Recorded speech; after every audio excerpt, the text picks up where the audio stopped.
All right. Well, welcome everyone to our last monthly chat series of 2022, if you can believe that. The good news is we'll be continuing these into 2023 and beyond, hopefully. So you are all signed up, which is awesome because once you sign up once, you're in for the long haul. And which is, I thank you for signing up and tuning in every month and or watching the recordings that I email out. And we're wrapping up I figured it'd be great to talk about e-commerce, right? Because it is shopping season for B2C companies, but we're talking about B2B companies, which I think is a buying experience all year round, because businesses are always looking for some stuff to buy. So I'm excited to have Jay from commercebuild here to talk about the 4 reasons e-commerce is transforming the B2B buying experience. So welcome, Jay. Thank you so much for being here. Thanks so much, Amy. It's wonderful to be here as well, and I appreciate everyone joining today. Yes. And excited to talk about the B2B buying experience. Yes, and I'll let you take it away. Okay, excellent. I'm going to run through only about 20 minutes of slides. Would love to have this interactive. Amy, are we going to have chats or open mic? Yes, we can do either. Anyone, we leave it up to everybody. They can either put their question in the chat or we can unmute them and they can certainly chat with us. And I think they can unmute as well. So if you guys want to chime in at any time, feel free to do that. Yeah, by all means. And if there's something you'd like to elaborate more on, I'd be happy to visit further. And this is just a wonderful forum here for sharing of information that we get a chance to do here in December. So my name's Jay. I'm fortunate to be the co-CEO of commercebuild. We're an e-commerce company, but a little unique because we're ERP driven for e-commerce. A couple other things about me. I am from Texas, so howdy to everybody. Actually, I spent a fair amount of time out on the water and lakes and oceans and sailing in the past, and try to eat good food and enjoy life with my family. But during the day, I spent a lot of the time thinking about how we're doing a great job of supporting our customers that are in e-commerce. I've personally had the fortunate chance to be in that space for 20 plus years, along with ERPs. And so kind of a perfect storm of blending those two together is what we're here. So before we dive right into business to business and business to consumer and talking about e-commerce, I like to kind of set the stage for just a simple definition. And the best way of putting it is that, you know, it's people buying stuff and swapping stuff for money, but instead of doing it over the phone or the fax or an email or EDI, it happens to be online over the internet. Business to business is what we're to talk about today, and that is really any kind of activities that are involved in that e-commerce perspective. What's really interesting is a lot of people will call a portal or a web store this as an online version of e-commerce, and that's perfectly fine. It's just vernacular for it. But D2C or direct to consumer or B2C, that's another end of the business. And so when you think of business to consumer, that's really selling to an end user of a product. And you can think of Amazon as certainly the largest of all business to consumer e-commerce sites that are out there. Alibaba does that. eBay for years has had a marketplace that was to consumers and oriented. What we thought we would share with you is a lot of the things that we're seeing about the reasons why that there's a focus on business to business today as much as there was in the past of business to consumer. In our space, it spans the whole variety of different companies that are actually engaged with B2B e-commerce, from manufacturing and distribution and chemical products, distribution and wholesale. One of my favorite this time of the year, and in every Costco, there's a big yellow bag of chocolate almonds from Sconza that's out there.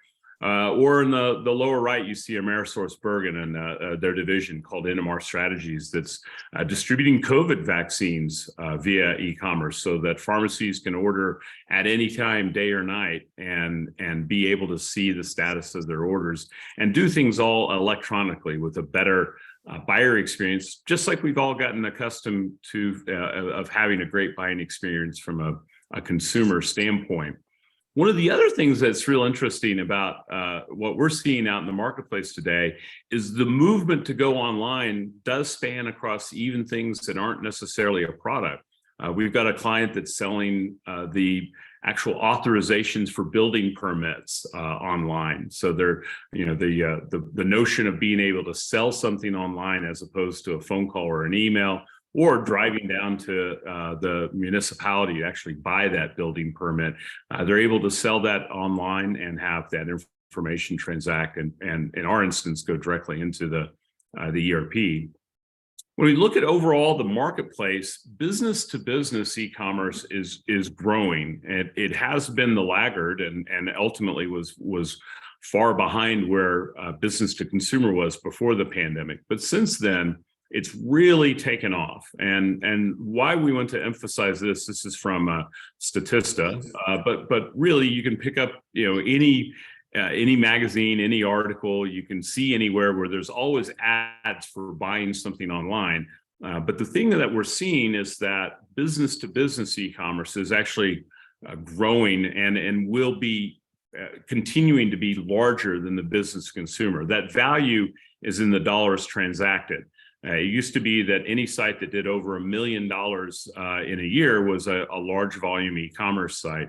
That pharmaceutical distributor that I mentioned prior, on a bad day, they'll do between $2 and $4 million in one day. So the value of what's transacting online through business to business is rapidly growing. And there's a number of customers out there of us, of what we're buying online that still don't have that mechanism available.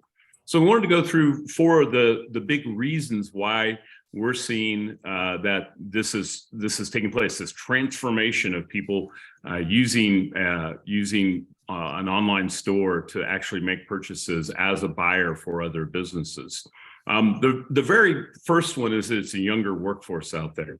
The generation of folks that are making buying decisions grew up on one of these. They're very familiar with the world of digital. They would prefer to actually interact with somebody via a digital mechanism. And maybe that's, as simple as chat or just doing their own research. But, the 73% of the 20 to 35-year-olds are going to be involved with the business to business purchase decisions going forward. That's an amazing statistic. And it is that thoughtfulness of what companies know of their past, of their sales teams and their organizations. That doesn't necessarily change, but the next generation of buyers are going to want to be able to transact online and find information. And they're going to want to do that research themselves. They want to be the sole decision maker there. So we think that the business to business buying experience is transformed by the younger workforce. The next piece of this, of that transformation, is it's the evolution of the sales journey. If I think of when my career started 20 plus years ago, there wasn't the realm of the opportunity to find information online. There was a professional salesperson that would go and visit and educate and talk about the product and talk to people about what the product would bring to the business. Well, with the internet, that's all changed. And because of that shift in the sales journey, we're seeing that buyers are going to spend less time with folks that don't have something that can give their opportunity to make it, maybe even evaluation of vendors and do that online. There is the notion that, well, I've got a static website or I've got a product catalog that's there, and that's a nice step in the right direction. However, understanding for that buyer, if it's in stock, what their contracted price would be, maybe what their lead time would be, maybe certain discounts of buying in quantity, buying bulk might be, units of measure. All those things are very complex to do in a static only site. So we think having a powerful site for the buyer to have their sales journey be personalized, it makes everyone a little more efficient. That doesn't necessarily mean that you're going to get away from having people on the phone or in person. What we see is that it's a combination of both, and we're seeing that some of the most successful companies with our product are actually using e-commerce to enable their teams to even have greater outreach, to find more customers and be able to do a new kind of shopping experience and providing that for their buyers. The third reason that we're seeing e-commerce is being transformed and the buying experience is changing is that the buying process is being consolidated. By the time somebody gets to maybe doing a request for pricing or a proposal, they've probably already done a tremendous amount of research, and they've already looked online to see what the options are. They've gone into G2 and looked at reviews. They've spent some time maybe talking to others that they know in the industry about what their purchasing is. The opportunity for all companies to be more efficient, there's a desire to shorten that buying process, and that can be done by the buyers being able to look at information at any time, day or night. It's not scheduling the meeting next week. It's being able to go, today and be able to find information about what might be needed. Another big piece of this of buyers is that the journey is complex, and a lot of times what a great solution may be is that they're ordering a lot of things on a bill of material, and the value of a great business to business site will be that they are able to select and see things that are necessary for actually being able to get a complete order. We have a large fence manufacturer of glass pool fencing and steel fencing, and when their buyers, the contractors out there building fences for people, want to go online and be able to not only price out what that fence would be, but the complexity of all the things that are going to be needed is not forgotten by the site. It keeps track of how many screws that you're going to need to fasten everything, and the caps and the other parts of the fencing experience that intuitive knowledge may have, but the buyer is able to go through and have that complexity simplified by a powerful buying experience. The other piece of that is that a B2B buying experience never sleeps. They don't take vacation. They're a little less likely to call in sick. They're able to provide that opportunity for your customers to buy from you at any time, day or night. A lot of times it may be that they are going to gather all that information, but they still want to talk to somebody for that final sale. Or in some instances, they don't want to talk to somebody until after the sale, but then they want to visit with your customer service team or your sales team.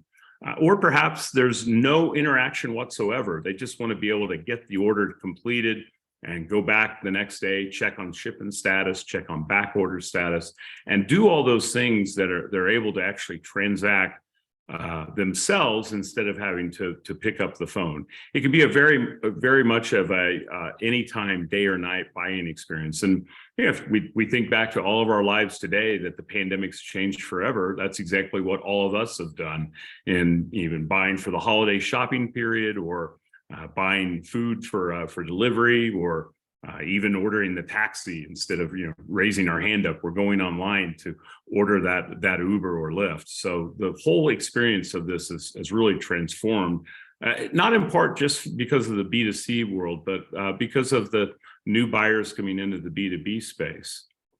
The very final piece about the transformation we think is very critical, and that's a lot to do with the personalization at scale.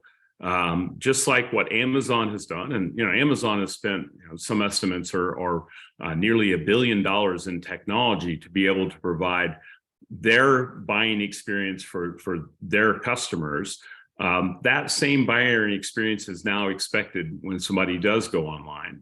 So the personalization of what the buyer can see, but also what you as a seller may be able to see is greater than ever before. You know, in the old days of going to the grocery store, there's all the things at the side aisle of checkout that were there as impulse purchases. Well, with a great store, a great site, you're able to have that same kind of personalization in order to make sure the buyer is aware of all of your products, but also in an ability to actually increase that average order value, that average transactional value of every customer when they're buying, is enabling an e-commerce powered company to actually increase not just the size of their business, but actually the share of wallet of their business by making sure that their buyers are aware of all things that are in their catalog. We've all probably logged into a site and there's a pop-up banner that's there. There's a piece of information about the product, and clicking deeper. All of this is well customized for your customers with a powerful business to business and business to consumer e-commerce site. The other aspect of this is that the world is changing very rapidly because of supply chain pieces of what is getting shipped in and when and how that's going to be all available. And so a static catalog never really is able to take the place of the real-time dynamics of what's in stock or out of stock. Also, what's a new product that's being introduced, maybe a variation of something, the different promotions that are available. A lot of times when we're initially talking to a company, there isn't the interest in doing any promotions, and we highly recommend that the buyer is used to the on sale or the add to the cart to increase the order value, to get free shipping, or any number of things that would allow a better buying experience to take place. And all of this has been going on for quite a while. The pandemic shifted it quite a bit. But companies like Grainger, companies like Amazon, they've had an online experience that's been very powerful for a long, long time and spent tens of millions of dollars to build it. What we're seeing is that other companies are getting the entry point into being able to offer that themselves. The final piece that's there is also equivalent to the aspect of how we use Amazon to see when our order is going to be delivered. But the other piece of that is maybe even just seeing the on-account AR record, seeing the invoices, being able to have a one-click reorder for things that are commonly purchased. There's a lot of ways in which a buyer can be more efficient if they're always placing the same products. It's just in different quantity. They can have a standing order or pre-built cart. That makes it very easy for them to go in and in a matter of minutes place the order of what's needed, maybe for what it needs to be shipped to them in the next week. And the final piece is something that Amazon has conditioned us all to do is, where's my shipment? Having the simple piece of a hyperlink to tracking for FedEx or UPS or whatever carrier it may be, just gives that knowledge of confidence of not wondering or not having to call somebody to find out where's my shipment, but actually being able to get that information readily and available. So if we're to summarize all of these 4 reasons, these are all in a great white paper that we have available in a little bit more detail. But if you just think about what's happened with the pandemic, that has shifted a lot of behavior that was a consumer behavior, compounded by the fact that there's a younger buyer in place in many organizations. They may not even be going into the office to buy, compounded by the fact that there's a desire to self-serve and find information and get that. And then ultimately being able to have a personalized buying experience. The aspect of logging in and the site knows what you're normally buying and is showing that information. So while a company may have 40,000 SKUs, one of their primary customers may only buy 100 of those SKUs. So having those 100 available and then maybe promoting a few extra line items makes the buyer have a more personalized experience. And that's super critical in today's economy and going into 2023. So the bottom line is that while only 80% of all companies in the business-to-business space actually have a fully integrated business-to-business e-commerce solution, only 20%, 90% of the buyers would like to see that. And some instances, according to PR Web, they'll turn to a competitor if the channel doesn't meet their needs. Yeah, that seems like a pretty harsh statistic, but we are seeing an increase of companies that are giving favor to those that have that digital channel of distribution available. The other thing that's real interesting, and I think we've all probably experienced this, is that people are willing to pay a little bit of a premium for a better e-commerce experience. They'll pay a little bit more for a supplier that's able to give them the information and making sure that it's the right price, there's the right inventory, the shipment information is there, and this trend is continuing to increase. The data is probably going to be coming in, obviously, a year late in 2021, but the aspect is that, I'm sorry, in 2022, but the aspect is that buyers will not necessarily just look for the information online to get the best price. They'll probably have a contracted price, but they'll appreciate it even more and be willing to pay a premium for that because it makes their lives easy and ensures that they're going to get the goods that they want. A little bit about us, not to be an ad for us, but leaving plenty of time in the next 7 minutes for any questions.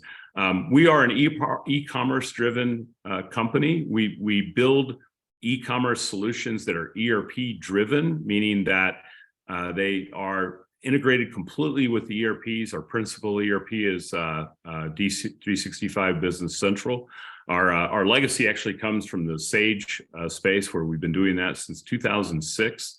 All of our platforms are scalable, reliable, and robust. We're using all three of the hyperscale cloud platforms to power our software. So if Azure, Google, and Amazon are all down, we have a problem, but otherwise we're able to stay up and always available 24/7.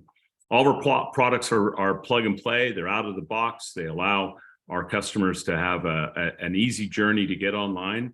One of the fears of any new software is it going to be software or shelfware? And we believe in a model of paying every month, and so that our customers know that they have an opportunity to only get what they really need and be able to pay for that each month instead of long-lasting contracts, real similar to other aspects of modern software as a service.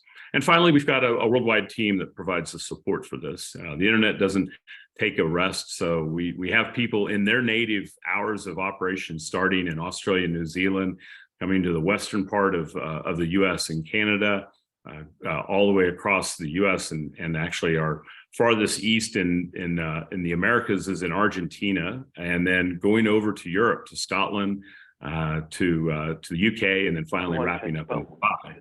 So having a 24/7 coverage is about us.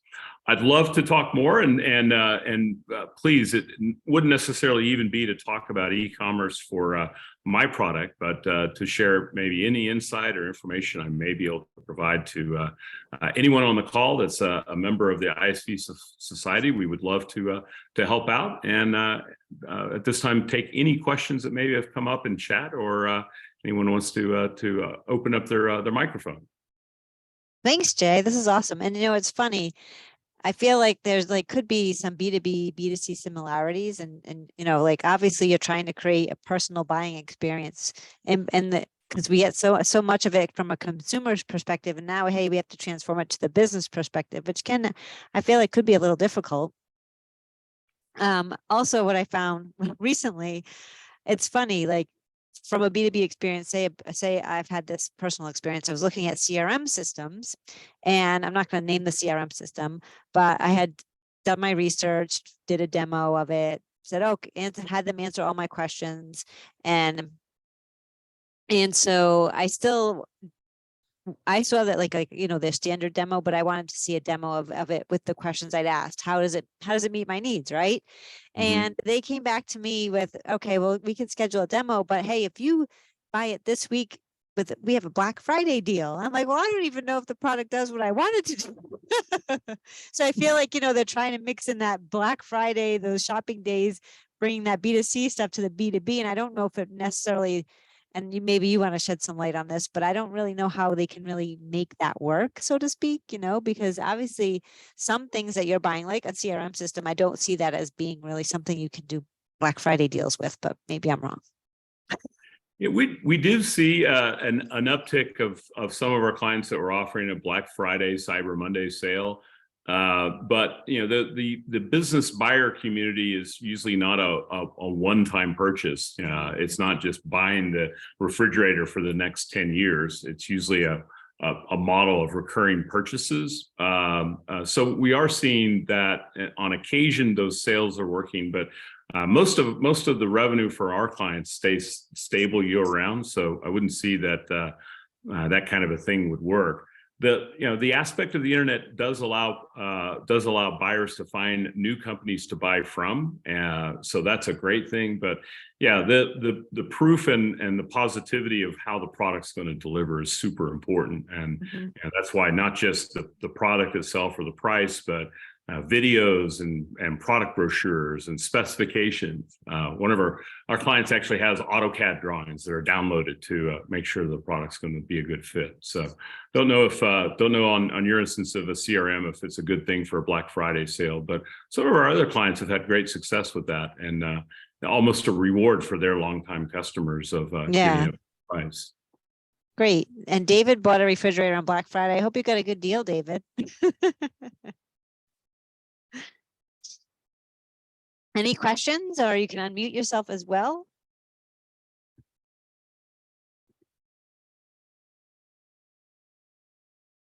We have a quiet group, Jay. I tried to buy a refrigerator on Black Friday and I missed out on the deal. So now I'm waiting for the after Christmas special there. They never go out though, except the time right before you really need them. But fortunately, we had a spare. Well, it's been this is TJ. Yes. This is TJ with eBiz Charge in San Diego. Happy holidays. Happy holidays to you, TJ. Yeah, great to see this presentation. I was surprised with the volume 5x fold the B2B space versus B2C. That's huge. I'm curious, are you guys currently working with integrated payments in your platform? As a matter of fact, we do, and that is a crucial part of the buyer experience there. Our purpose is to deliver for our clients and ultimately in working with a variety of various ERPs. I want to say we have probably 22 different integrated platforms across all of the different ERPs that we do support, and I'm 99% sure eBiz Charge is on the radar already. There's another gentleman named Jay that has been in their ear a little bit already. Okay, great. Just wanted to make sure we were part of your vision, because we would certainly like to be part of yours. Well, fantastic. Yeah. It's certainly there, and I can follow up and check where it's at. The world of software is continuously doing releases. We've done 24 software releases so far this year. We do 2 a month and squeeze another one in right before the end of the year. And so it's segmenting in when we can do new advances for customer features, bug fixes, and then also add aspects to the platform. But yeah, definitely want to be in the whole ecosystem of working with the best things for our clients, for sure. Great, thank you. Yeah, thank you. Thanks, TJ. Oh. Any other questions before we wrap up?